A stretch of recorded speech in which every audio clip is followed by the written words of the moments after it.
Israel और Iran के बीच सैन्य संघर्ष के बाद संघर्ष विराम की खबरें आ रही हैं। हालांकि जब ये सैन्य संघर्ष शुरू हुआ था तो भारतीय प्रधानमंत्री नरेंद्र मोदी ने ईरान के राष्ट्रपति से फोन पर बात की थी। हालांकि ईरान एक जमाने में उसका विश्वसनीय सहयोगी रहा है, अब भी ईरान उसे लगातार तेल देता रहा है। लेकिन आमतौर पर लोगों का मानना है कि ईरान को इस समय समर्थन देने की बजाय भारत ने खुद को तटस्थ रखने की कोशिश की है।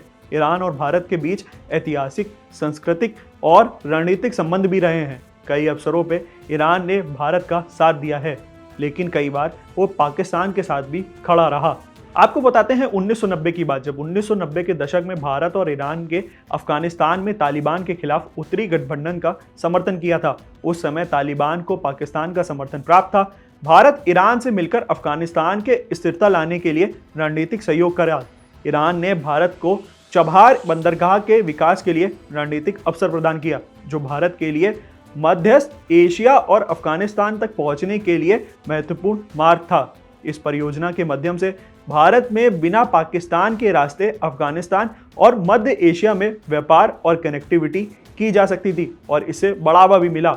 ईरान ने इस प्रोजेक्ट में भारत को प्राथमिकता दी, जो दोनों देशों के बीच मजबूत सहयोग का प्रतीक बना। 1960 के दशक और 2000 के दशक की शुरुआत में जब अमेरिका ने परमाणु परीक्षण के बाद भारत पर कई तरह के प्रतिबंध लगाए थे, तब ईरान ने भारत को सस्ता तेल और गैस उपलब्ध कराए।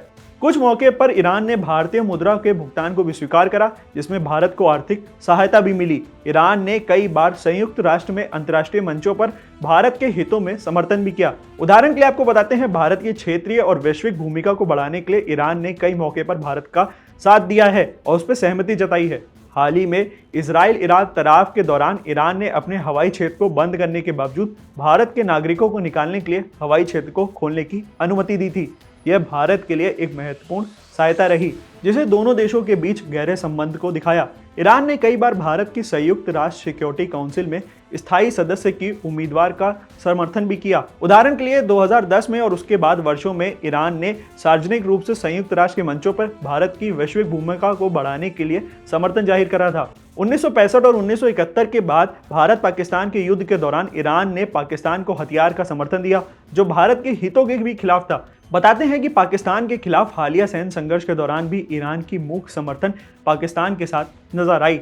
ईरान ने कुछ अवसरों पे कश्मीर के अनुच्छेद 370 जैसे मुद्दे पर भी भारत की नीतियों की आलोचना की।